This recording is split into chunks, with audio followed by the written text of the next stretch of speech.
Welcome to The Breakdown with Brodkorb and Becky, a weekly podcast that breaks down politics, policy, and current affairs. I'm Becky Scherr.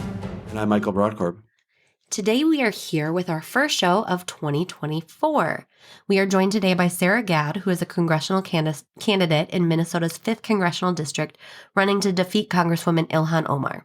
We recently had another candidate for the seat, Don Samuels, on the podcast, and are excited to be joined by Sarah today.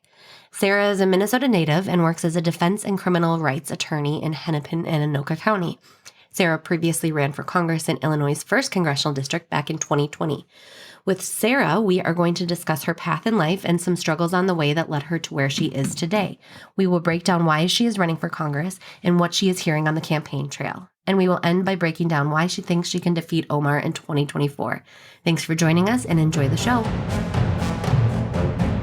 Well, Becky, Happy New Year to you. It's now 2024. I just want to start off by saying Happy New Year to you and your family, and thanks for doing this podcast for another year.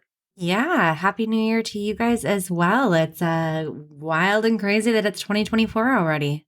That's right. Let's do a quick little bit of year in review. We just finished 2023.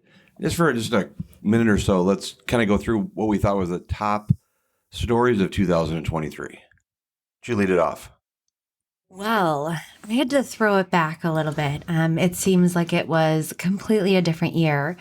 But if you remember, in 2023, the trifecta up at the Capitol spent our $18 billion surplus plus some. It's a pretty big story. It's a big story.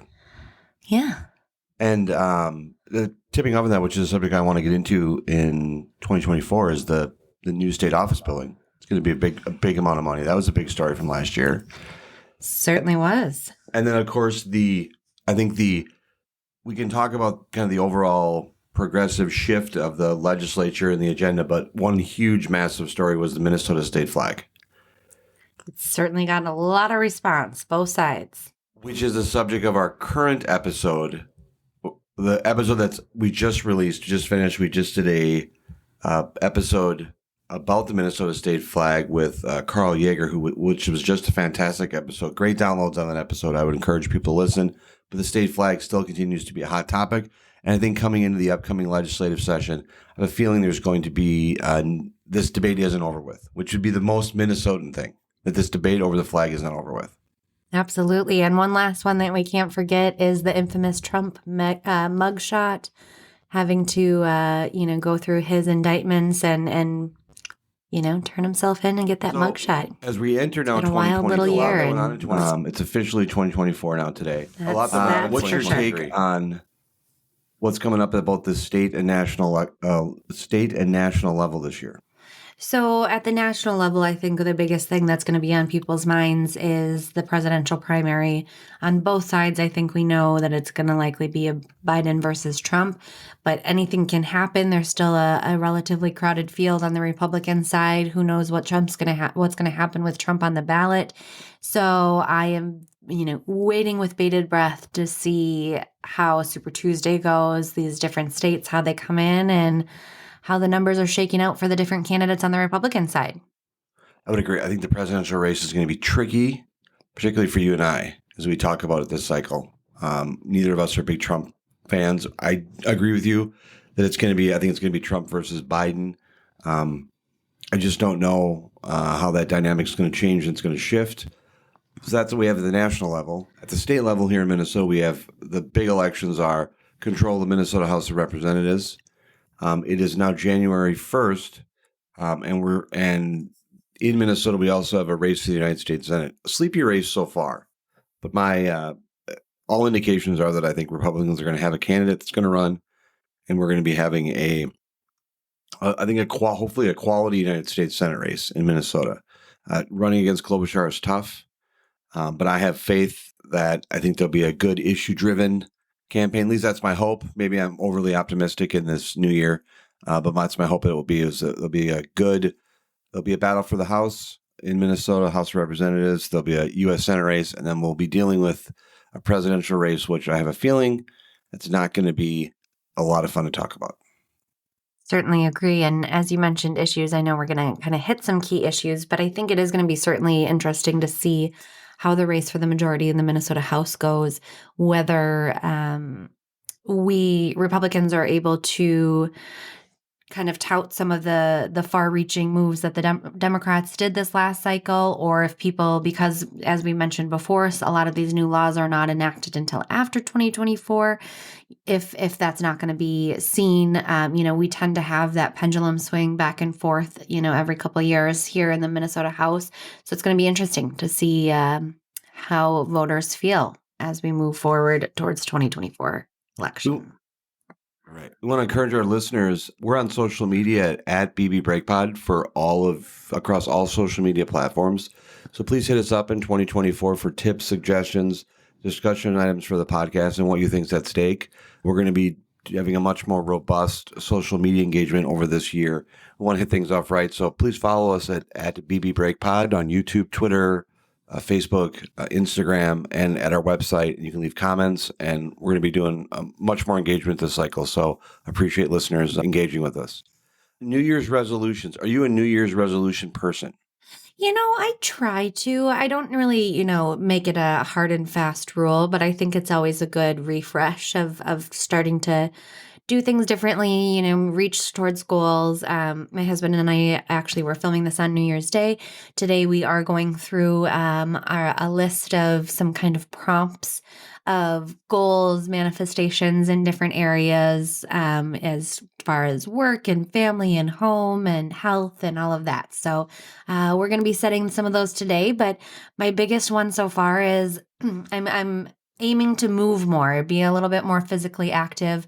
We are going to be trying to have a second baby, and my first pregnancy was pretty rough. So getting more physically fit can only help that whole process. Whoa. Back up a bit. You kind of buried the lead there.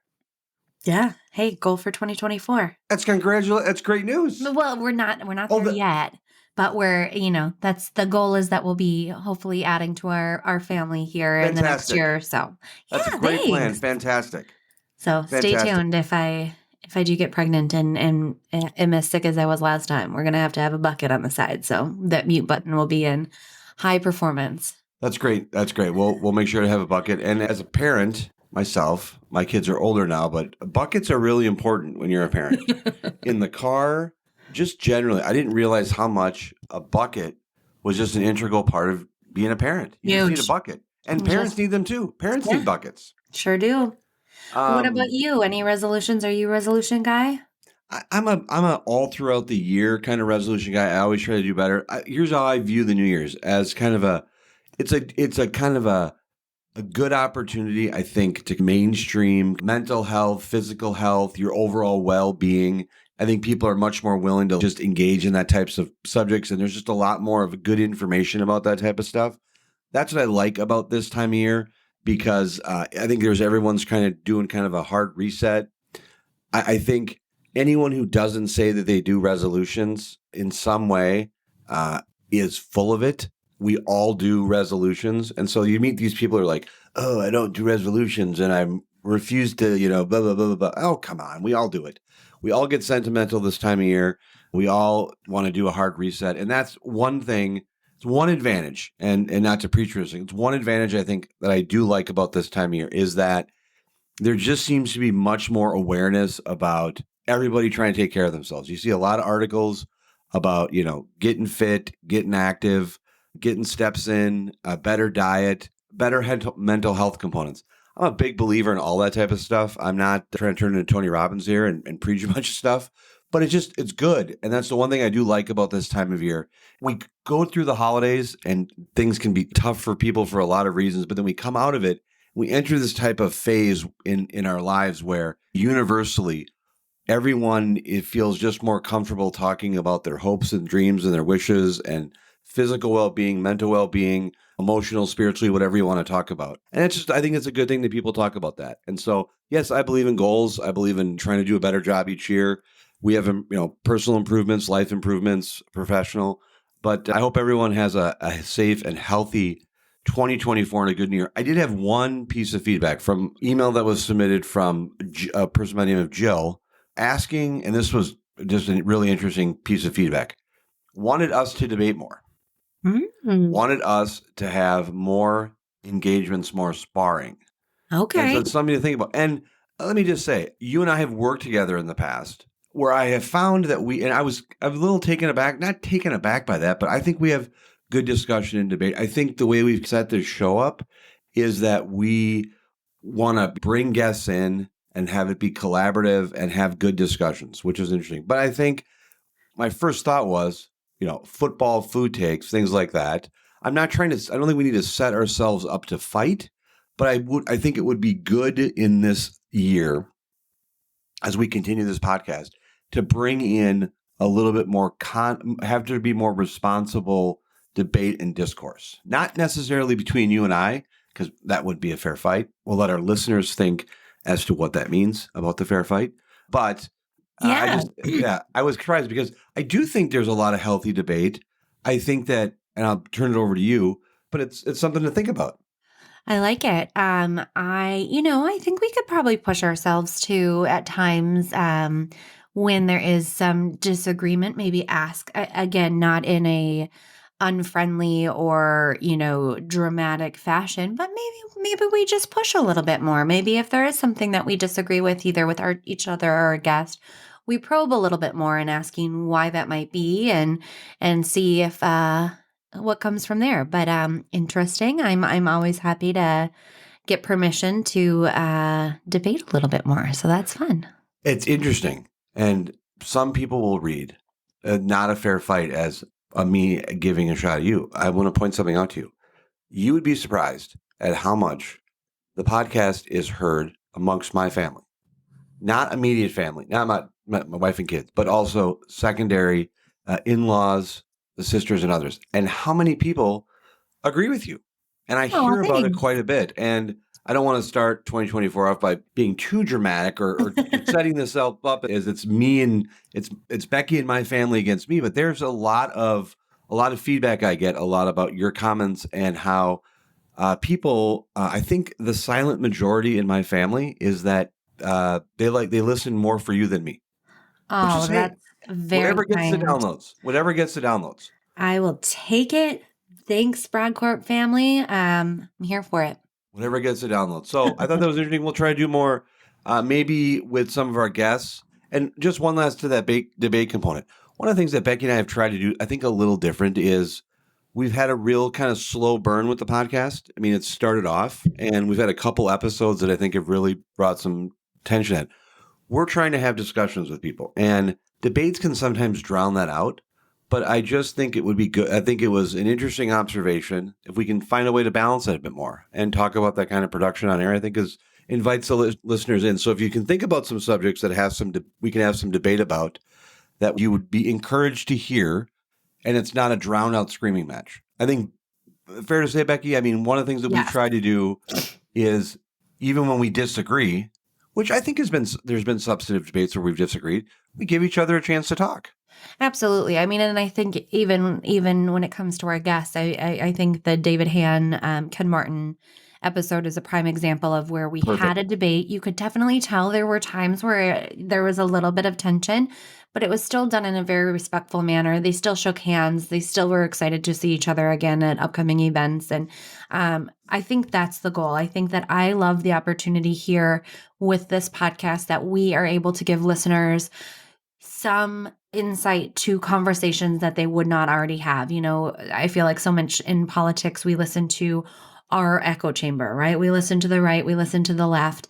And I like the opportunity here that even if you don't agree with one iota of what our guest is talking about, it's a conversation that you would not have heard otherwise, or just would not have put yourself in a situation to be part of. And that's what I love. And so again, we're going to continue, I think, to have some great guests, and I'm excited to continue those conversations.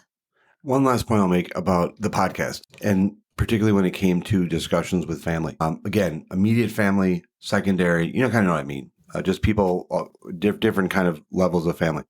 It is surprising to me how much people listen. And it's interesting because we put so much work in producing this and getting it done and getting it out there. But to get that feedback and to know that people just sit down and listen, it's just a great feeling.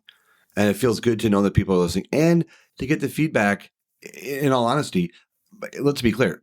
Whether it's my immediate family, in-laws, sisters, and other family members, they're tired of hearing me. I've been around for a long time. They're tired of hearing me. It's no surprise that they're lining up and listening to someone else, but it's great that it's great that they are very much, I think, invested in hearing your opinion, in your take, and discussing it in good advocacy points where they're listening. And so, kudos to you for breaking through and giving my family someone finally that they can listen to, so they don't just have to tune into me, because it's clear they're not tuning in for me. Well, right back at you. And I got to say, at our wedding just a couple weeks ago, about a month ago now, I knew a couple aunts were regular listeners, but I had a couple cousins, a couple uncles from my stepdad's side. I was amazed by the amount of people that came up and say, we listen, we like to tune in every week. We're checking it out. So it's just a fun way also to keep in touch. So shout out family. I think it's great. We appreciate the support. And if you got any feedback, text us, write us, let us know. Looking forward then. I have great hopes, and Becky and I have talked a lot about the podcast over the last couple of weeks. We've agreed to do this as long as it continues to stay fun. I think it's going to continue to stay fun, and we're looking forward to. We're going to have a lot of great guests in 2024. Don't want to tease or drop names. We don't ever want to kind of get into the production stuff on air and tease, but we're going to have some big shows coming up, and we've put a lot of work into lining up some guests and some topics. And I think it's going to be a real fun year, and particularly with the feedback we received from Jill. Thanks for the email. The feedback we received, I think 2024 is going to be a really good year for us. And also hopefully both personally and professionally. Absolutely. And with so much going on, I mean, like we just kind of mentioned, we have all of the presidential race going on. We have a lot of stuff at stake here in state elections. There's going to be another session here coming up in February where there's going to be a lot of stuff trying to be pushed through that didn't get through last cycle. It's going to be a busy year. We have some good congressional candidates that are going to be so good. Congressional races here in Minnesota are always top targets. So there's going to be a lot to go on. There's going to be a lot of new guests, and I hope a lot of intriguing conversations. I'm very hopeful and optimistic about what we've got planned for the upcoming year. We want to thank you again for listening. Want a little bit of a call to action at the end. Encourage you to just follow us wherever you are on all your social media platforms. We're going to be doing a lot more engagement this year, a lot more of just audience participation, listener participation, polls, guest discussions. We're going to try to bring in more of some video shows, maybe some more live streams and other types of stuff to really build a community of audience. But I just wanted to end this segment by just saying thank you both to Becky. Also, I want to acknowledge her family. This is a sacrifice. Obviously, she had to do a podcast with me, but it takes time away from her family, which is not an insignificant contribution. And I just wanted to note that and just say thank you to you and your family on air for all that you guys. And you and yours. And for just your contribution and stuff. And I hope that as we go through 2024, if there's a need for a puke bucket, it'll be done with dignity, respect, and the privacy that you deserve, as I just discussed it on air. I love it. Well, that's why we have a mute button if we need to. But thank you. And again, I'm so grateful for all your back end work, the tech work, stuff to put, gathering guests and social media. I mean, you're just crushing it, killing it. We wouldn't have a podcast without you. So thank you so much for all your time and dedication. It's going to be a great year. Can't wait. Thanks, Becky. Well, I want to welcome Sarah Gad to joining us today. Thank you for being with us. Thank you so much for having me. So we want to start by just kind of getting to know you a little bit. We were reading some articles, your bio, and one article highlighted your journey defendant to defender. I think it's interesting thing about you that I think a lot of Americans, Minnesotans can have some sort of personal experience with is the opioid crisis. So you were in a car accident in 2012. Can you walk us through a little bit of your journey and how that kind of led you to be the person you are today? Yeah. So up until my car accident, I was in medical school, never been in trouble with the law before, never really thought about, the prison or incarcerated populations, never thought about, the criminalization of addiction until I was actually being criminalized for my addiction. And I was a nonviolent drug offender. In all of my cases, I had cases in Minneapolis and Pittsburgh, where I attended medical school. And I just so vividly recall my experience finding out that I had been charged with a crime and then the aftermath. So this police officer, his name was Rufus Jones, shows up to my house in Pittsburgh and was like, "Oh, Sarah, I want to ask you some questions because I have a daughter your age and I want to help you. But in order to help you, I need you to be honest with me, Sarah. Tell me the truth. How many prescriptions did you forge? Because I know I just need to hear it from you." And I was like, okay, this guy's on my side. Great. I'll tell you all the prescriptions that I forged. And I did. And then it came back to bite me really, really hard. And that's when I realized that law enforcement officers are not necessarily always there to protect and serve. It was horrifying. And then, the next 3 years of my life, I spent going in and out of jail, rehab centers, was even on the street at times. And I can say with absolute certainty that being homeless in Minnesota during the winter is a chilling experience on every level. So we talk about, okay, I'm not going to get on this tangent about policy, but yeah. And then, like I said, my life just became a revolving door and out of jail and rehab centers in the street. And I couldn't find a job. I couldn't find a place to live. And when you go from being a high functioning medical student with a full scholarship, at a top university, to being a convicted felon who can't get a job, or couldn't even drive for Uber, it just was a really hopeless, powerless feeling. And it always drove me back to using. I would get out of jail, try to make a good faith effort to get my life on track, because I did not want to go back to jail. But, you can only take so much as a human. And there was so much that I felt like I needed to numb. And so on July 9th of 2015, I walked out of jail for the last time and relapsed and overdosed. And that ended up saving my life, because in the hospital I was introduced to a medication called Suboxone, and it really did work. But I could never shake the feeling and the horrors of what I saw when I was in the criminal justice system. I've always had kind of, if you can't beat them, join them, and then try to lead by example mentality. And so fought hard to get into law school and turned my life around. And yeah, now I'm here with my own practice in Minnesota, and I love it. It's incredible, and I think it's really great that you're willing to share your story of being in a low place and to where you've come. And I was loving reading about your bio, because you not only went to law school and graduated from law school, but you did also, I read, earned a prestigious University of Chicago Humanitarian Award for your pro bono legal work on opioid crisis advocacy. And then you've gone on to also create a nonprofit here in Minnesota, I believe, aimed again at increasing access and treatment to those in jail and prison. So if you could speak a little bit to those kind of things and how you really built this out to be now your life. Yeah. So, I always like to say 100% of people who are in jail and prison are human. And when I was in jail, I got to know some really wonderful women.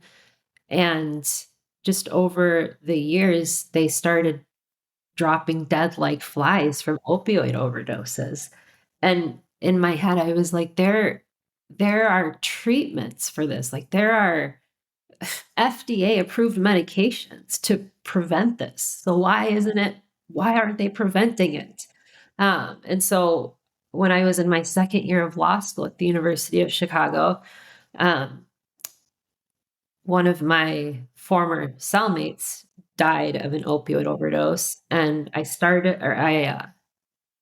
joined this group called Pittsburgh Won't Forget You. And just all these familiar names kept popping up. And I just couldn't break away from the thought that these were human beings. These were women that I lived with, in a confined space. I heard them laugh. I heard them cry. I saw their families, their kids. And one of my former acquaintances, Marley, died on my birthday in 2017, and her mom posted something on Facebook that said, "Please make it stop." And it just so happened that the Clinton Global Initiative, which is this Clinton Foundation sponsored event for students who have life-changing ideas, it just happened to be hosted on our campus that year. And so I submitted a proposal to expand access to medication-assisted treatment to stop people from dying from opioid overdoses. And um, while I was at the Clinton Global Initiative, they put us in a room. It was strictly for students who had ideas tied to the opioid crisis, and I shared my idea, and they welcomed it with open arms. And the Clinton Health Access Initiative worked with me to kind of help spread the word. And yeah, just the data is so compelling. Like, if you just make medication assisted treatment available to incarcerated populations, it brings down the overdose fatality rate by like 90%. So I just couldn't wrap my mind around why it's not available. But yeah, I'm fighting to make it available. And there's been some shifts in the federal laws that have loosened restrictions on the ability to access treatment for opioid use disorder. So I'm hoping that those two things kind of bring about the end to this crisis. Because when I went public with my story in 2018, it had just been declared the number one cause of accidental death with like 49,000 deaths. Now we're up to close to 110,000 deaths per year. I am so impressed by your story and background. I just want to share a personal story, which is kind of why I'm getting choked up. Oh, thank you. 2013, I was in a car crash. I drove drunk, pleaded guilty to drinking and driving, and I've been volunteering for the last 10 years with Minnesotans for Safe Driving and a number of organizations to talk about addiction problems. And I'm so impressed by your background, the work that you've done, your advocacy, the things that you do, and how you've dedicated yourself to the cause. I'm a big believer in second and third and fourth chances. I love comeback stories. I love redemption stories. One of the things that we try to do in this podcast that's so important is, Becky and I are both Republicans. You're a Democrat. We should, in this kind of context, be screaming and yelling and having these disagreements and there's fight. I just have to say, it's why I wanted Becky to take the lead in this interview, because I knew I was going to hear things that were going to resonate with me. And I wanted just to listen and not interrupt because I wanted the guest to hear it. But I just want to say at the onset how you were down and out. You were in a tough position and you fought back, and look at where you are today. And there are so many people out there, particularly I've spoken at treatment facilities, I've spoken at jails, I've spoken at prisons. There are so many people out there, average, everyday Minnesotans, who run into these types of situations, and the guilt, the shame that they feel consumes them. And people can sometimes be in the prison of their mind. And they're in the prison of their mind in the sense that they can never let go. They can never move past the sentence or move past what they did. And so if I could do a podcast about one subject for the rest of my life, it would be people exactly like you. People who have been through difficult circumstances, have come back, and are just kicking ass in so many ways. And I just wanted to say, God bless you for what you've done and how you've lived your life. And we may disagree about partisan issues, but the world needs more people like you. And the world also needs to hear that there's chances and that people can get second and third chances. I'm a product of second, third, and fourth chances. I just turned 50. I may need a couple more chances to get through life.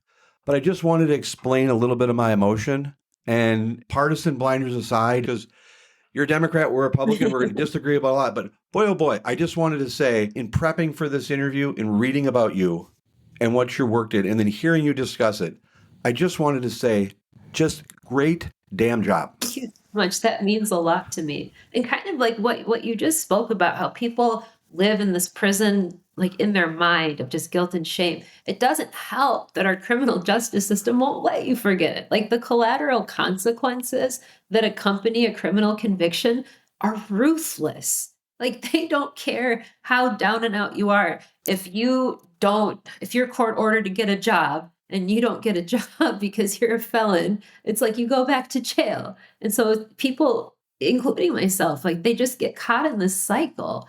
And, I fortunately managed to break the cycle. for myself, and I am fortunate to have my opioid addiction stopped before fentanyl came into the picture. And so I feel very fortunate too, but I also feel the survivor's guilt in a way, because there are so many people who are deserving of second chances who just don't get them. And so that's largely part of the reason why I decided to run for office, is just to create this awareness that we're not helping in any way, shape, or form, with public safety and reducing crime rates, by just mass criminalization of people. And there, frankly, it's not sustainable. It's not sustainable. One of the things I talk about a lot in my speeches, and Becky, this is probably the first time I've ever discussed this in depth on the podcast before, but I just want to affirm to our listeners how important it is what you're saying. There's just a hopelessness that people have sometimes when they make mistakes. If I just could ask just one kind of personal question, and we'll get more into the politics of your campaign, but who you are as a candidate is largely shaped by who you are as a person. What kept you going? One of the things that I try to do when I'm giving my speeches at wherever I'm at is I'm meeting a lot of people that are in just a bad spot. Because I was really in a bad spot when I went to my victim impact panel for the first time. I was walking with a cane. I knew people when I was going into the community center in my city. What's your message to people who have gone through this experience, you in a much more serious way than I did, that to keep them going? Because there's a message of hope I want to just send to people out there that it's going to get better. And we have to be able to move past this stuff and forgive ourselves in some instances. What keeps me going? Yeah. And how did you get through it? How did you keep getting up every day? It was very hard. It is. It is very hard to get up. Just like I said, I'll never forget just the fact that these are human beings. Yep. And, there's so much injustice, and, I come with a certain privilege. I was fortunate enough to have parents who really emphasized education. And, I also recognize that I have a lot of things that many people in the system don't have. And I'll never shake what I saw. Like it's the injustice that drives me. Like injustice, if it doesn't sleep, I feel like neither can I. And I have this platform that has enabled me to speak very candidly on these issues and remind people, of my mission and the fact that we are all human beings and we deserve to live with dignity. So I guess until that happens, I just don't feel like I can give up on that fight. The world needs more people like you. Thank The world you. needs more people like you. And so thank you. Well, thank you. It's really refreshing to hear, people be so candid about their pasts and not be so ashamed of the stigma, that accompanies criminalization. And I guess you could say I'm proud of you too. Thank you. You. Well, thank you both. And I think it's really, like I said, incredible that you both, I know it's not always easy, and we'll kind of come back to it a little bit, how it's coming on the campaign trail. But I do want to get into kind of more of our talk here about the race for the 5th Congressional District. So you spoke a little bit about this being a reasoning why you decided to run for office. Can you talk to us a little bit about that? I know you ran for office in Illinois once previously, came back, you're native Minnesotan here, but why running in the 5th and having your voice as our Congresswoman in the 5th Congressional District, why you decided to run and why you think that Congresswoman Omar should be defeated? Well, so I'm glad that you mentioned I'm a native Minnesotan, because a lot of people think that I'm from Chicago and they're like, what is she, like this carpet big? Boy, there's something about Minnesotans that act that way. I mean, my wife's from Iowa. We're very provincial. We're very like, you got to be in Minnesota to be in Minnesota. Yeah. Since I've moved back to Minnesota, it was right after George Floyd happened. And I was just so fed up with just the sheer injustice and hypocrisy of everything. And I used to support Congresswoman Omar. Like, I'm pretty sure I donated to her campaign when she was running for her second term. But I've written to her so many times over the years to just as a constituent, asking for help, trying to get medication assisted treatment into Minnesota jails and prisons. I've reached out to her, for so many different things over the years that I thought that she would welcome like help from somebody who is as driven and passionate as I am about, bringing about reform. I thought she would welcome that, but she didn't. She never responded to a single one of my inquiries. Well, she did. The day I launched my campaign, she invited me to lunch, but no, we deserve a voice, a real voice who actually is accessible and responsive to our needs. Because I mean, what are you doing in Congress if you don't want to actually be a voice for your constituents? You can't even respond to emails and letters about things that you constantly preach about on the campaign trail. And I just wanted to say, the fact that I am Muslim and she's Muslim, it's just coincidence. Like, a lot of people are like, how could you try to go after another Muslim woman in Congress? I'm like, I'm not going after her. I am just stepping up for my district because the conditions here are horrible. I mean, it's just year after year, you hear the same false promises, but year after year, people in Minneapolis continue to experience soaring crime rates, state sanctioned violence, the absence of any meaningful progress or reform with all of the federal funding that we get. Okay, I'm going too much into the weeds now about this, but suffice it to say, I'm running because I want to give our district a voice, and I think it's really important that we have somebody who understands what it is like to. Okay, I'm gonna stop there. No, we're a podcast. The advantage of a podcast, as long as it works in your schedule, we love going into the weeds. Well, I just don't want it to seem like I have a personal grind like a personal axe to grind with her. I don't know her. I wish I could say I did know her, because I've been her constituent going on 4 years. I did see her in person once. I think it was at the Minnesota Nursing Association rally, and she was a speaker.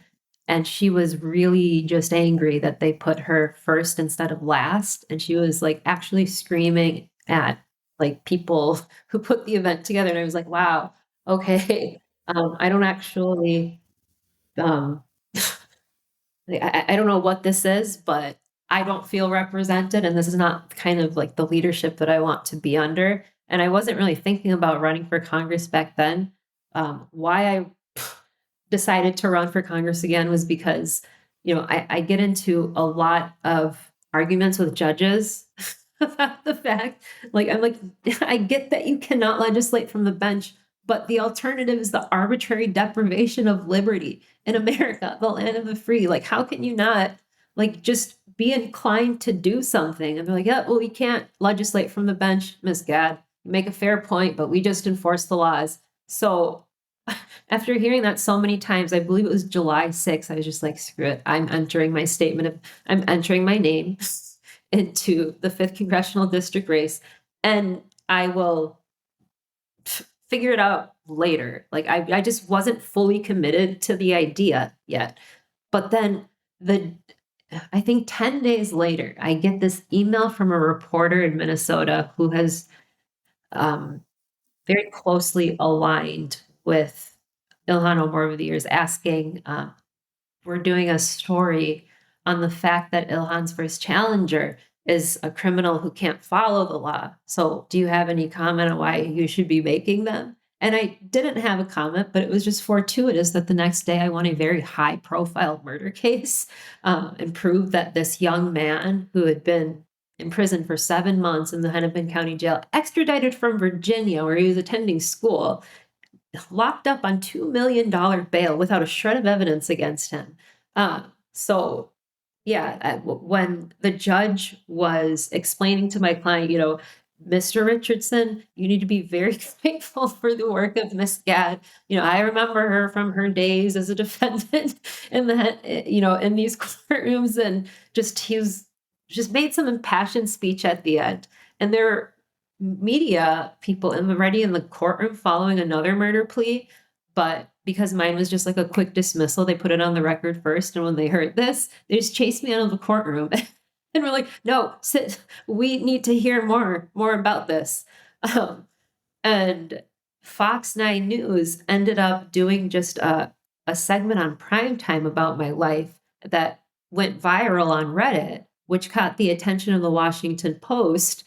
And I had specifically asked the Washington Post not to mention that I was considering running for Congress, because the focus of the article, like, I wanted it to be just about criminal justice reform and, drug policy reform without injecting trigger words and trigger names into the conversation. So they initially honored that request, but evidently someone got on their back about not mentioning that I had ran in Illinois and was now running against Ilhan Omar. So they went back and updated the article to include that. And then every local outlet picked it up. It was like, breaking news, attorney Sarah Gad is officially in the running. I didn't even have a website at that time.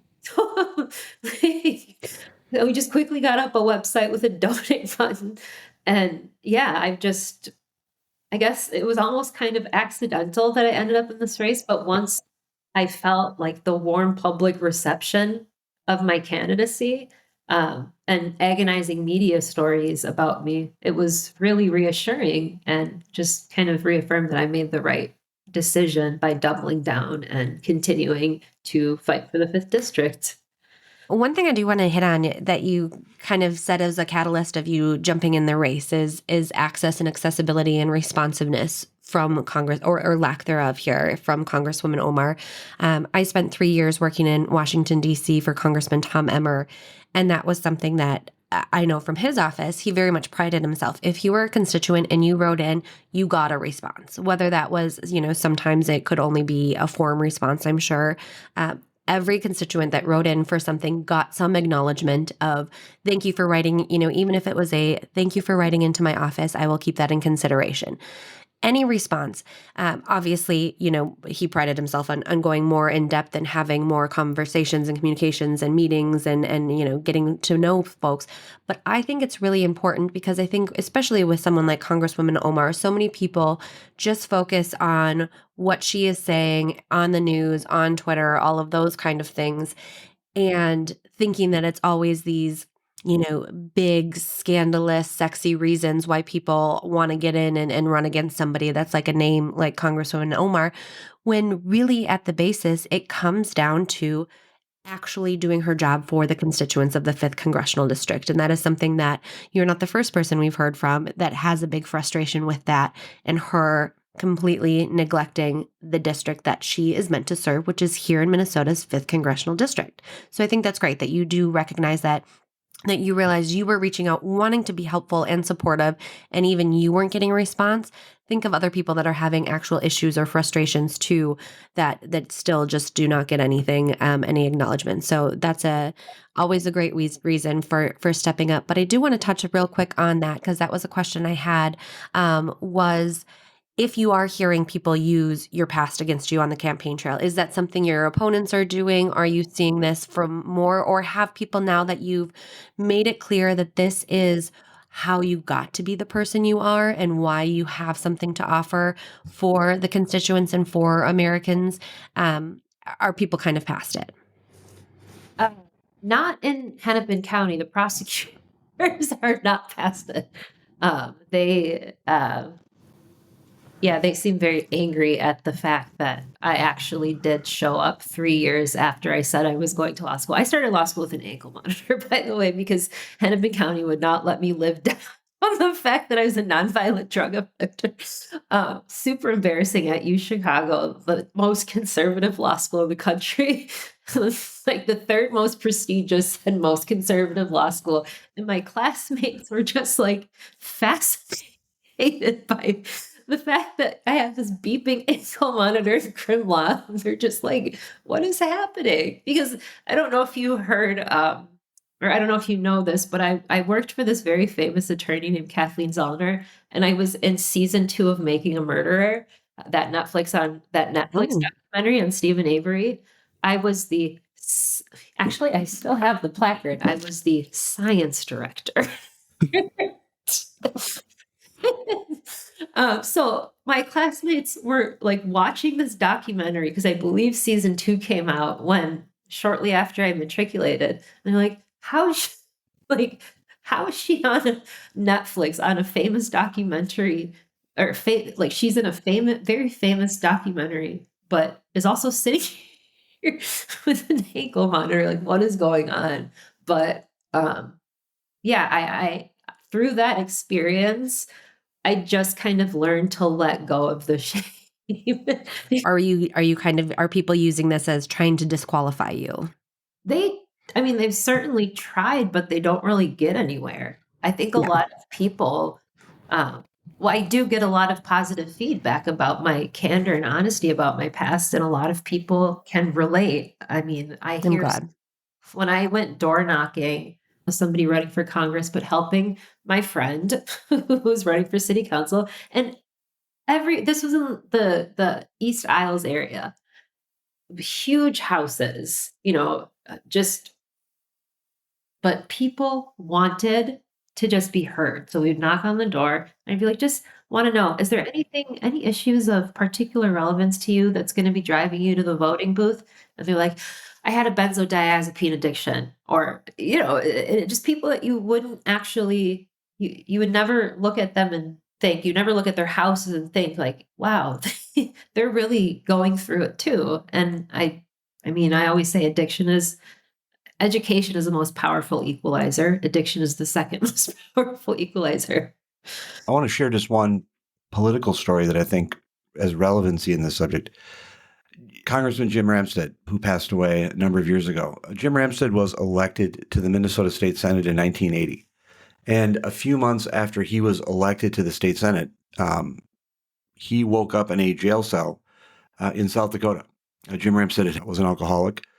And he woke up in a jail cell. And when he woke up in the jail cell, he thought that there was blood on him. He thought he had maybe hurt someone or killed someone. And that was the start of Jim Ramstad's career in public life, but also his career towards sobriety.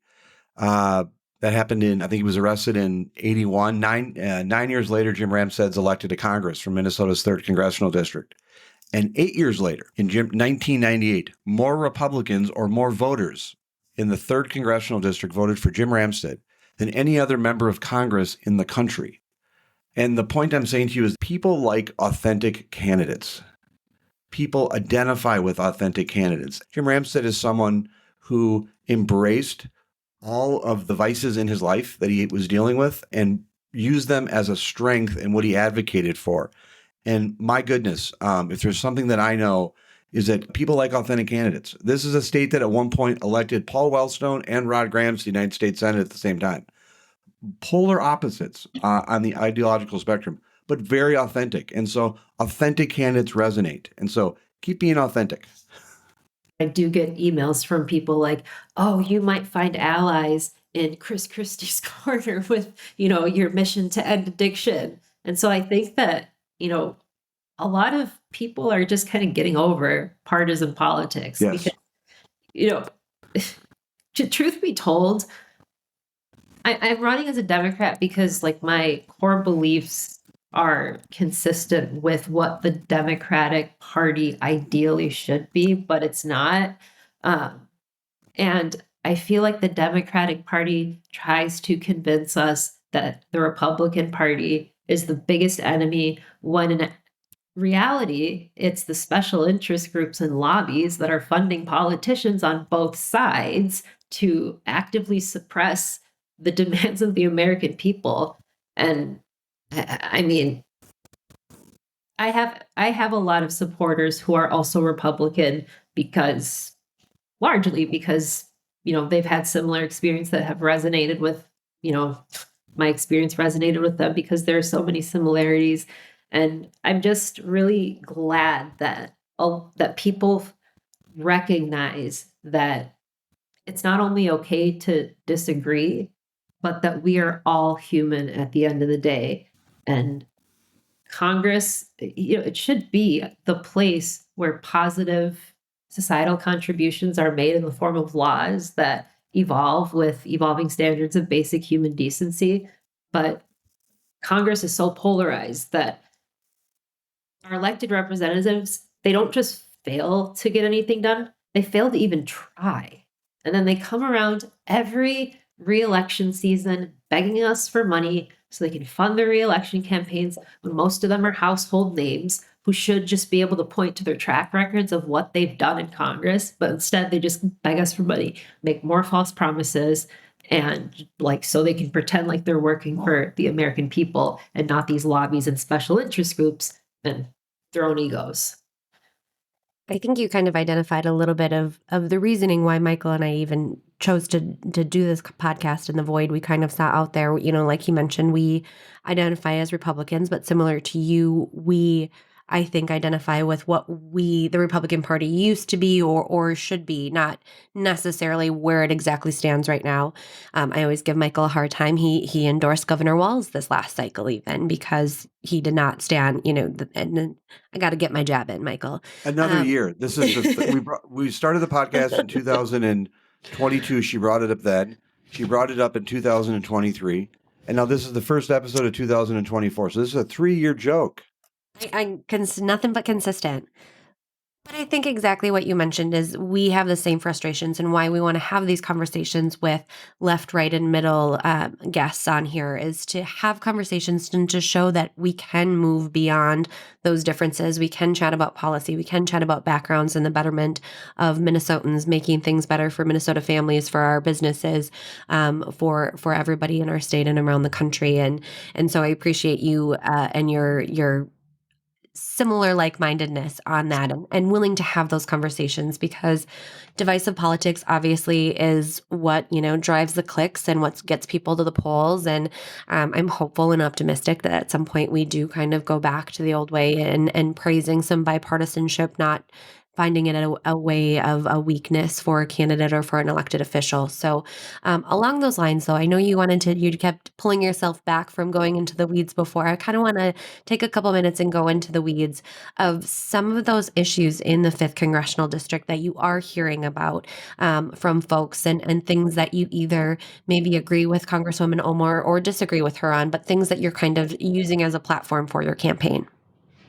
Well, my top 3 issues are based on conversations that I've had with residents in the 5th District. And my platform is constantly evolving as I hear, more about what voters want and what they need. And so I'm really focused on, number one, crime and public safety. And a lot of people think that reducing crime and criminal justice reform are mutually exclusive concepts, but they're not. One of the biggest, contributors to crime is economic instability. And suffice it to say, if we want to end gun violence, we're not going to do it by taking away people's guns. We have to give people, an opportunity or a purpose to not have to pick up the gun in the first place. And when you cut off every channel towards a lawful, people think that I'm soft on crime because I don't think that we should criminalize people for a lot of things that we do. But I'm really not soft on crime. If we really want to reduce crime and improve public safety, we have to work as a community to address the reasons why crime is happening at such alarming rates. And so on January 6th, for instance, my campaign is hosting an expungement clinic to offer second chances to people who made mistakes in their past and are still being held back by it.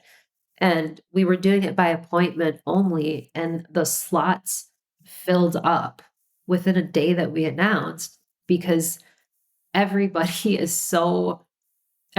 been criminalized, who doesn't have a path towards economic stability or a way to feed their family, is hungry for an opportunity to do that. And, people want to experience the glory of what second chances can do, because I'm a living example of the power of second chances in rehabilitation. And I think that if we stop focusing so much on retroactive punishment, start being more proactive about it, we're not only going to reduce crime and hopefully restore America back to being the land of the free, but we're going to end a lot of co-occurring crises that have occurred in tandem with, our system of laws the way that they are. So that's number one, is crime and public safety. And that's from listening to, the concerns of a lot of the voters in the 5th district. Real quick before you move on, I just wanted to ask, so if you were to be elected, do you have a specific law or two? You mentioned there's certain things that are currently criminalized that you would not like to be criminalized. Is there a law or two that you would target in that to reduce that penalty? The war on drugs. It's the war on drugs. It was never a war on drugs. And look what it's done. And we're still fighting this war when Nixon's own chief of staff said in 1992 that Nixon had two enemies, the anti-war left and Black people. We knew we couldn't make it illegal to be Black or against the war. So by getting the public to associate the Blacks with heroin and the hippies with marijuana and criminalizing both heavily, we could go into their communities and raid their homes and arrest their leaders and vilify them night after night on the evening news. Did we know we were lying about the drugs? Of course we did. So that quote has been out there since 1992. We are now inching on 2024. And this is a verified quote. And I have to believe that if you are in Congress, you are aware of the racial underpinnings of the war on drugs. And it's, even if we're not concerned about the racial motivations, look at what the war on drugs has done. America is now the mass incarceration capital of the world, home to 30% of the world's incarcerated population, but only 5% of its actual population. We have more people in prison cells and jail cells today for just drug offenses. We have more people locked up for just drug offenses today than there were for any offense in 1980. And the amount of money that we spend to sustain this practice of hyper criminalization, it's just not sustainable. We literally spend more money keeping people in cages than we do putting their kids in classrooms. And so, yeah, the war on drugs is definitely something that I'm going to be advocating to exit from, because it is truly the biggest policy failure of all time. I mean, America can't be the land of the free and the mass incarceration capital of the world. And this opioid crisis that has, been growing in tandem with, mass incarceration, it's not a coincidence. People are walking out of jail, relapsing, and they don't have the tolerance for opioids that they did before they went in. And so now with fentanyl in the picture, it's a recipe for death. It's truly a recipe for death. That's what I did my legal thesis on at the University of Chicago, was how the criminalization of addiction is killing people at alarming rates. And for the reasons I just described, when you have an opioid naive person who injects what they think is heroin, but turns out to be cut with fentanyl, you're going to die. And that's why people who have just been released from jail and prison are 129 times more likely to die from an overdose within the first 2 weeks of being released than the general population for any reason whatsoever. So, to your question, other laws that I'm going to be hopefully targeting are federal laws that restrict access to opioid addiction treatment. I mean, France ended its heroin epidemic in just 4 years by making a medication called Suboxone accessible through primary care doctors. And, we've had Suboxone for decades. So why isn't it actually being used the way that it should to prevent these deaths? And it's because there are so many federal restrictions surrounding it that doctors don't want to prescribe it because they don't want to go through the added training. They have to take 8 hours worth of classes and pay exorbitant fees and then subject their practices to random DEA audits. And yeah, these are laws that I'm going to be targeting. I think that seems to make sense, aligns with your work up to date, and I think a good response to my question. I appreciate it. And I just want to clarify, it is not a wildly progressive idea to want to repeal a law that has been dubbed the biggest policy failure of all time. It is not wildly progressive to just want to end suffering and save lives. And the criminalization of addiction is just horrific. I feel like we're going to look back, history classes, they're going to teach about how America criminalized groups of people for having diseases and then let them walk out of jail and prison and die. I mean, that's reckless indifference to human life, which is cruel and unusual punishment under the Eighth Amendment. One of the issues when it comes to decriminalization that I always try to balance, and I'd like to get your perspective on is, Minnesota just legalized marijuana in this state. One of the issues that always comes down to my concern is always with traffic safety and impaired driving. And so how do you balance, if you could, in your experience, expanded legalization and then also making sure that law enforcement has the tools or EMS have the tools to deal with reckless and distracted and dangerous driving? Well, marijuana cannabis is 144 times safer to consume than alcohol. And most people who, in my experience, I have clients who've been criminalized for, marijuana or related crimes, and they tend to want to just stay home, like on their couch and watch Netflix and eat a bunch of like crap. They don't necessarily want to go out and drive the way that the way that a lot of drunk drivers do. And I think just as a general matter, it's a lot safer to consume than alcohol. And I'm not really sure why there needs to be law enforcement policing the consumption of weed. But yeah, certainly, I guess if people are out there driving while intoxicated, then, and they hurt someone, like, of course that should be dealt with. But it's just, I guess my argument would be it's a lot safer than alcohol. Yep. Fair point. We spoke a little bit about, so we previously had Don Samuels on, who is running in the 5th Congressional District as well.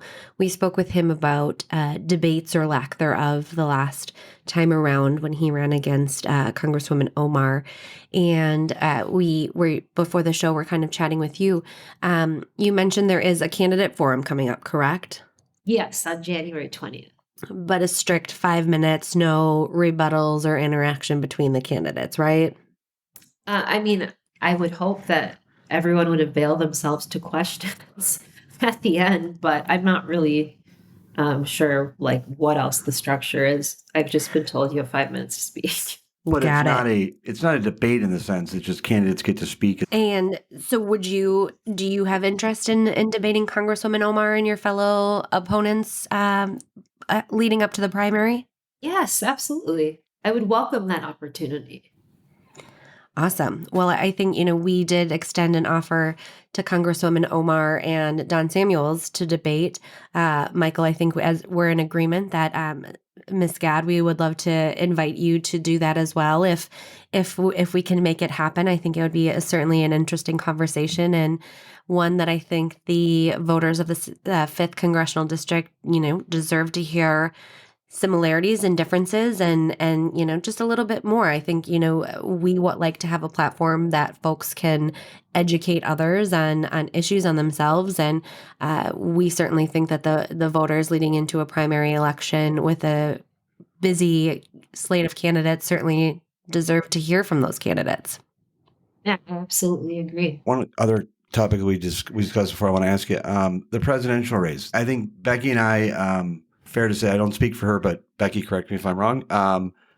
Neither of us have been big Trump supporters. And coming into this presidential election cycle, I think there's a lot of interest in there being different candidates amongst the two major parties. Right now, I think it's trending towards Trump and Biden. Do you have a particular take, or are you wading into the presidential race at all? Are you supporting President Biden, or are you hoping for another candidate? Where are you in the race? I am not satisfied with Biden's. Like, it, yeah, I tend to vote Democrat, but I'm really, really hoping that somebody else steps up and joins the race, because it's hard to support, a president who is responsible for a lot of what I have described. I mean, he Correct. spearheaded a lot of this whole tough on crime, uh, and just by pardoning federal marijuana offenses, like, you think that that's sufficient to undo the damage that you've inflicted on, you know, communities across the country? Like, no, that's not sufficient. Um, Either like, I'm hoping that he bolsters his platform and actually takes action. And I don't really know where Kamala Harris is. Like, do we know where she is? I've not seen or heard from her in seems like since the inauguration. Is there a candidate in the Democratic primary right now that you're supporting? Or are you looking for other candidates? Congressman Dean Phillips from Minnesota, he is running for president. One of his calls was for other Democrats to get in the race. It seems that you're kind of joining his call and asking for more candidates to get in the race and have there be more of a contested primary and nomination process like there is for the Republicans. Yes, because frankly, I think that America can do better than both Biden and Trump. Agreed. Agreed. Well, we are really grateful for your time. Is there anything else you want to share? Anything you didn't get to talk about that you want to? Yes. So on January 6th, my campaign is hosting an expungement clinic. So anybody in Minnesota who is being held back by a mistake from their past, I would highly suggest coming, because there's going to be a group of us attorneys at North Commons Park in North Minneapolis, processing expungement applications for free and just answering legal questions. And it's also a community resource fair. So there's going to be a table of nurses administering flu shots, doing COVID tests, offering information about type 2 diabetes and, substance abuse disorders and other health conditions that are endemic to the 5th District. And we're also going to have a voting registration booth there, because there's this misconception that felons in Minnesota can't vote, but they can. Anybody who's 18 years old, over 18, who's a resident of Minnesota, who is not actively serving a prison or parole sentence, is eligible to vote. So that's the last thing I wanted to share. Come to my event. We got to plug your website. Where can people follow you and stay in touch with your campaign at? GAD2024.com, GAD2024.com. And you can also email me, Sarah at GAD2024.com. I welcome, any questions, feedback, policy suggestions, dissenting opinions from my constituents. So please, I'm not asking for your blind support. I'm just asking for an opportunity to hopefully earn your support. So thank you. We want to thank you so much for joining us today and allowing this conversation to happen. And we hope it was an experience that you would maybe consider coming back. We always want to, every time we have an opportunity to interview someone, it's a privilege. And we hope that the experience was interesting enough that you'd be willing to come back and talk to us again. And we're always willing to, if you have something you need to get on the air or talk about, we'd always have a spot for you. So thank you so much for coming on today. Thank you so much for having me. I really enjoyed our conversation. And I hope to be back. Thanks so much and good luck. We just interviewed Sarah Gad, candidate for Congress, DFL candidate for Congress in Minnesota's 5th Congressional District. Your take? So I did not know much about Sarah Gad before we started preparing for this interview. I'd heard enough, a little bit on the campaign trail about her background. So I was really interested as I started digging in to hear a little bit more and, from her point of view, some of these articles, her bio. And so I was very excited to hear from her, because it's very clear that the struggles that she has gone through, the situation since her opioid addiction, following her car crash, through the struggles with the criminal justice system, and coming out the other side, deciding to go to law school.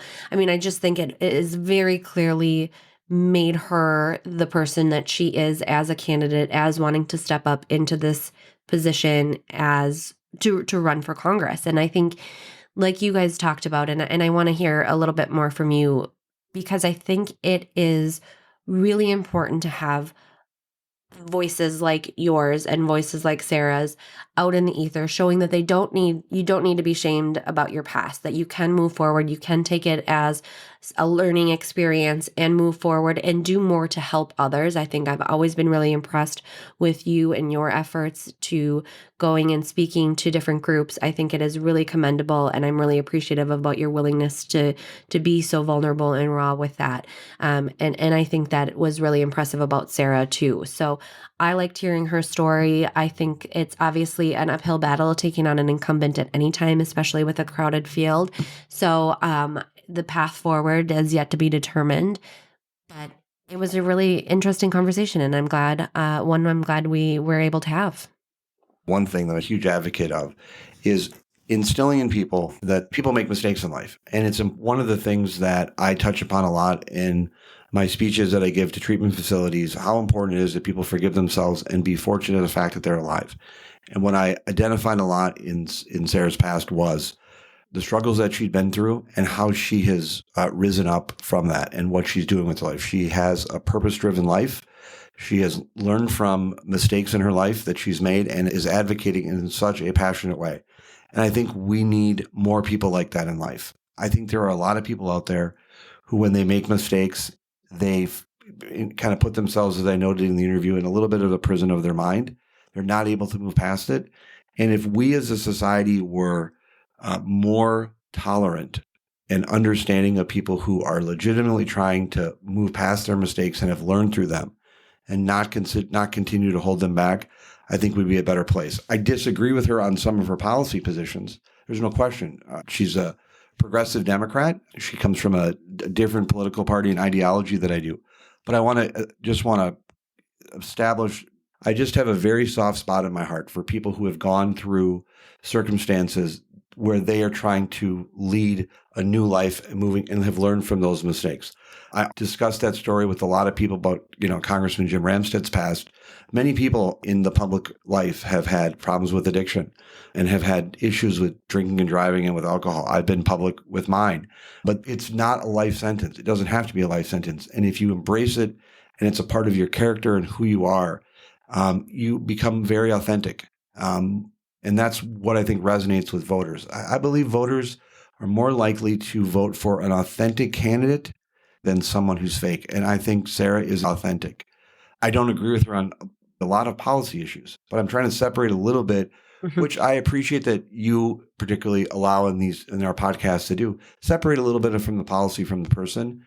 We try to get to know people and have those types of discussions. So once again, we're starting the year off strong with a good interview, and I'm really appreciated again for the space that we've created and an opportunity to have those types of discussions. I will just ask, I want to get your take on this.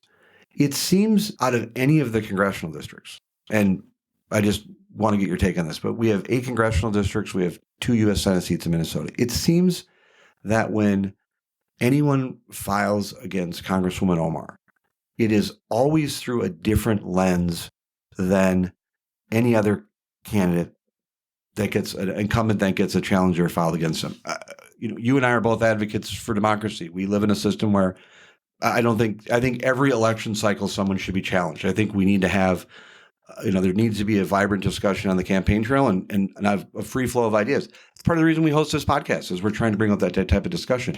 But for some reason, there's a pattern that I think I've somewhat noticed since we started doing this podcast. When someone files against Congresswoman Omar, boy, people get angry about that. And much different than I think other members of Congress. If Tom Emmer gets a challenger in his primary, or if Jim Stauber did, or Brett Finstead did in the first, I don't know that there would be as much institutional reaction. Am I wrong? Agree, disagree? No, it was something I hadn't really thought of until you just brought it up, but I think it is an interesting point. And I think it kind of comes down to, one thing Sarah mentioned is when she was talking about her decision to run against Omar, she said, it isn't a personal vendetta, although some people try to make it seem like it is. And I think that is almost what it is, right? I think that maybe is it that Congresswoman Omar has played such a victim in so much of her time in Congress that when somebody runs against her, it is a personal thing instead of a policy thing. Congressman Tom Emmer has had primary challengers, but it is not because nobody ever thinks it's because they dislike Tom Emmer as a human being. It's because there's policy differences, right? I feel like when somebody runs against Congresswoman Omar, there's this kind of aura that it's because she's Muslim or it's because she's a woman or it's because of all of these other reasons, instead of the fact that her policies are bad or because of the fact that she is not responding to the constituents, which is now something that we heard very strongly from both Sarah and Don Samuels, is the lack of responsiveness and accessibility of Congresswoman Omar, which I'll come back to. But it's a really good point you make that I really hadn't thought about it, but it does feel as though when somebody steps up against Omar, people make it a personal thing versus a policy principled thing. Without saying the name, I have a very good guess, and we'll discuss the one guess off air as to who the member of the media was that raised that question to her. I've got a pretty good guess too. Yeah, we can discuss it off air. Yes, I think that Congresswoman Omar has overcome a lot. There's no question she has. But there is, I think, a defensive play that they brush off any criticism or any type of policy criticism into that personal nature. And I could see how, particularly for Sarah, as a Muslim woman, running against Congresswoman Omar, who's Muslim, and how that can just instantly boil up as the issue. And Sarah Gad is. How dare you? You can't Correct. go against a fellow Muslim. We have a Muslim in Congress. Step back. Yes. And so Sarah Gad has a lot of things, but it's interesting when she was discussing it, it went right to that. Mm-hmm. I mean, there's a number of things about her that distinguish her in a different way than Congresswoman Omar, but she would point it out right away that it went right to that. And I think it's something just of interesting. I think Congresswoman Omar, and again, I'm not to say that she hasn't endured and she hasn't had a lot of challenging life experiences. Mm-hmm. And nor do I have ever perceived or accept or tolerate the level of vitriol that comes her way. But I do think there are situations where, and we've had, I think, the podcast episode that we have with Don Samuels, who was running, there was a response from Congresswoman Omar's office that immediately tried to portray, I think, aside from her criticisms of Samuels, but us, as taking on this type of attack on her, or we were doing something wrong. And I'm starting to notice that trend, and it was just interesting, and I wanted to discuss with you. Go ahead. I also think, especially if you were to put some of these criticisms on anybody else, right? Let's say, again, let's say Dean Phillips, because he's retiring. If somebody was saying, hey, I've written in, called in, reached out multiple times, never once gotten a response. You got kicked off a committee. You're not serving your constituents because you're not on a committee. You're completely always in trouble. Because of anti-Semitic remarks. Can you imagine somebody then criticizing another person for opposing or trying to go against Congressman Phillips in the primary? If that was any other candidate, it seems wild to think, why would you dare go against this person? Because she's not serving the people that she is meant to serve. She literally isn't responding to them. She's not holding town halls. She is not sitting on a committee because of her comments and because of her scandalous way of conducting herself in Washington. Now, I'm not saying I, again, support Sarah Gad or Don Samuels and their policies of this, but it's just wild to me to think that there are people that are up in arms that somebody or multiple people are deeming themselves wanting to run against her. She's kind of doing a crap job. And yeah. And the point is that filing for office is the way to handle it. Right. If you can't, there are a number of ways that people express their frustration with their elected officials. They do so through appropriate channels and inappropriate channels. People will write letters. They will, they can, first of all, one way that they can do it is they can vote against them. They can actively campaign for their opponent. There's a variety of inappropriate ways that over the years that people have started to voice, and particularly with social media and other things, voice their displeasure with their elected official. But running for office against someone is the most democratic, and I would argue patriotic way to voice your opposition to a candidate. Running for office is patriotic. It is democratic. Mhm. And it's tough work, man. it ain't easy. And so for her to file and run is operating well within the rules and the boundaries of what you're supposed to do. It's the American way. It's what you're supposed to do. It's the best way to be all in. You're all in when you file for office, because you and I both know what that's like. Filing for office, running for office, you're putting yourself out there, you're getting the arrows, you're taking the hits, you're taking the shots. And I'm glad we're starting off the year with compliments and accolades where we're in agreement. Absolutely. You also got to bring up Tim Wall's comment again in that interview. Oh, I never miss an opportunity. So, Becky, we're going to talk about a very important subject to me. It's now 2024, and we're recording this first morning of 2024. And I want to talk about a very important subject. Now, listeners can't see me. It is January 1st. Listeners can't see me. I'm in full Vikings regalia. Vikings lost last night. It was a New Year's game. I did not go to the game. I want to just kind of set the table for a second. Families had Viking season tickets since '61. I go every year to games. Last night's game was New Year's Eve, Vikings-Packers. I usually go Vikings-Packers with my wife, but it was New Year's Eve, 7:20 downtown Minneapolis, excuse me. We have kids. They had a couple friends over. My son was at a buddy's house overnight. New Year's Eve is just because of, my past in terms of drinking and driving. It's just a night that I just like to kind of stay at home. And so for a variety of reasons, particularly being with parents, this wasn't a good night to go. So I was kind of bummed about not going to the game, but I was enthusiastic to be at home last night. My wife is a Packers fan, and absolutely the worst kind of sports fan, in a sense that here's what she wants. She just wants both teams to have fun. She wants both teams. She just wants it to be a good game. And it was a garbage game. And I was so frustrated and angry and disappointed. The Vikings lost. There is still a statistical chance they can make the playoffs. But I just wanted to acknowledge again, as we customarily do, on Mondays after the Vikings play, whether they win or lose, I'm in full regalia. And that's where I'm going to start this very brief conversation about our Pick'em League.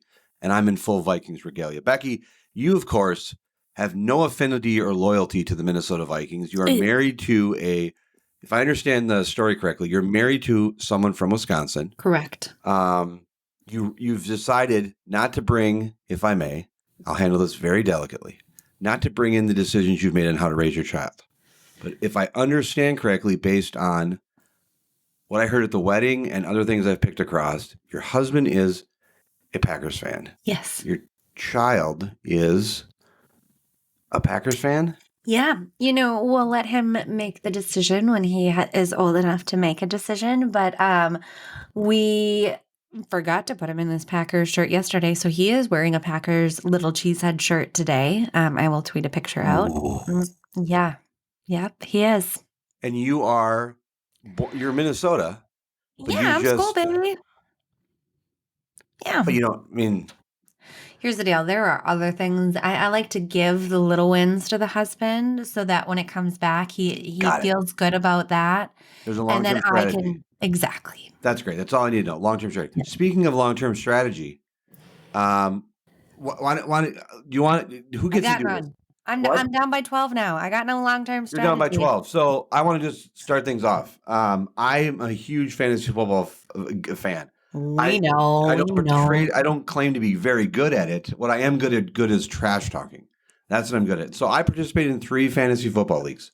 I play in a guillotine league, which is a league where one player loses every week. I never last very long in that league. Story of my life, I didn't last very long in that league. So I'm out of that. That's with a group of couple legislators, Republicans, I think just like a huge conglomerate of people. I play in a very intense fantasy football league with my family. The name of my team is Mom and Dad's Favorite Child. It's the name of my fantasy football team. And this year, I'm the reigning champion of the league. I'm also the commissioner of that league. I'm also the reigning champion of that league. And I decided, in the spirit of just generosity, to just let somebody else take the title this season. Oh, that's so kind. It was all strategic, all wins, all strategic. Go ahead, Becky. If Michael's sisters could send me a tweet at AlleryRL and let me know that is not the case. Yeah. So that's where we're at. So someone else decided, which I think is good for the league. I think it's good for the league to have that type of stuff happen.